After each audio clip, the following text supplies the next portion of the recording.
Hi everybody. I just wanted to pop back in here today to expand a little bit on the concept of the inner critic. I talked about it before. There'll be a link above for that. The inner critic manifests itself when a child grows up in a home with abuse and or neglect. The inner critic comes about, like, it's more than just the voice, like the little voice in your head that of your parents saying, you're like this and you're like that, and why are you always like this? It becomes your voice about yourself, and it's like it's an adaptation that we learned as an attempt to avoid more abuse. So what it's like is it's like this little perfectionist in our head that constantly lets us know how imperfect we are, how we're too little or too much, or like not good enough. So what the inner critic's job um, was to learn all the rules of the parents, like the parental rules, and then to alert you to ways that you can gain their acceptance. All right, and so when this doesn't happen, yet again, like you've done everything that you thought you needed to do, and yet again, you haven't gained your, the acceptance of your parents or the approval or whatever. This is when your inner critic can become hostile in a way that,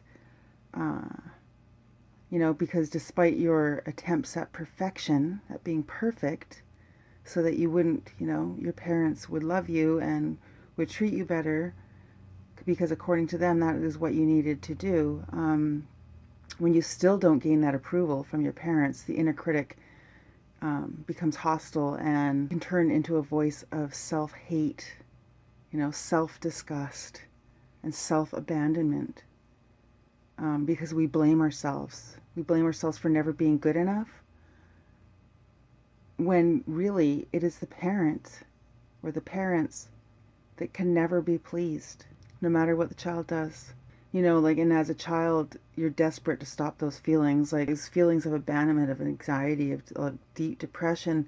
You blame yourself, like you come to blame yourself instead of blaming the parents for never, being happy with anything that you do.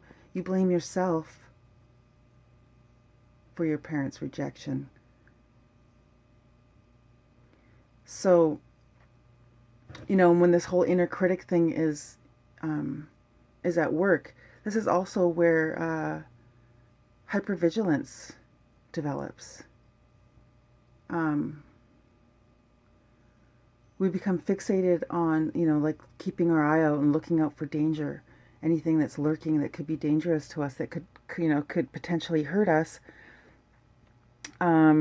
So we're looking, like any situations, looking at people, looking for any signs of danger.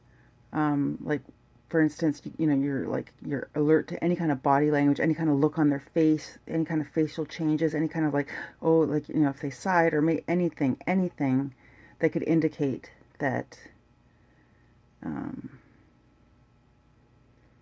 don't know, anything that could prove that they don't like you, that they hate you, that you're not good enough, so that that you can get out of there. So hypervigilance and the inner critic, they literally team up to help us feel safe and avoid danger.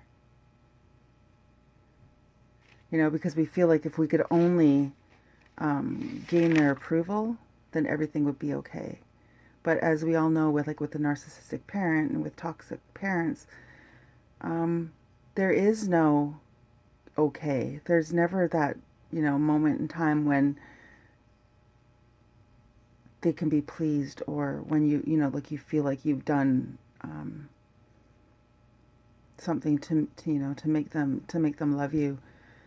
They're like a bottomless pit, and it's not even about you, it's all about them. So what we need to do with this inner critic is we need to, realize that that that's what it is, you know, the reason why it was there, you know, and acknowledge that, and acknowledge that, you know, that the feelings that we had that put that into place, that caused us to adapt in that way, we need to acknowledge that it was useful to us.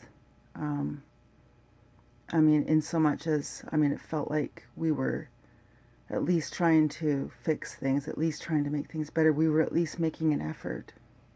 That's what the inner critic is. That's just a little bit more insight into what the inner critic is, what I was talking about, because a lot of times when I'm talking about like these, using these different terms, it's because I've gotten it from, you know, Pete Walker's book, and because I think he's brilliant, and I think that this book is revolutionary on, you know, like when it comes to complex post-traumatic stress disorder. So yeah, get the book. I'll put a link in the description of the video for his website and the name of the book, and you can find it that way. You can get it in print, or you can get it as an ebook.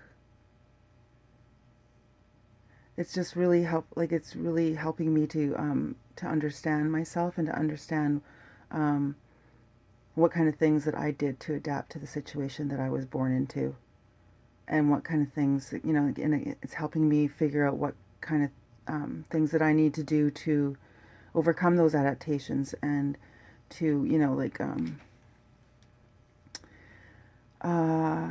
relearn some ways, you know, some healthier ways to be, and not to always, you know, be on the lookout for danger, because I'm not with those people anymore and they can't hurt me anymore, you know. So it's like I'm no contact physically.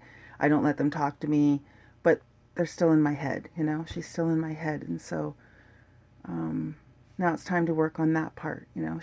No contact. Now it's time to get the bitch out of my head, right?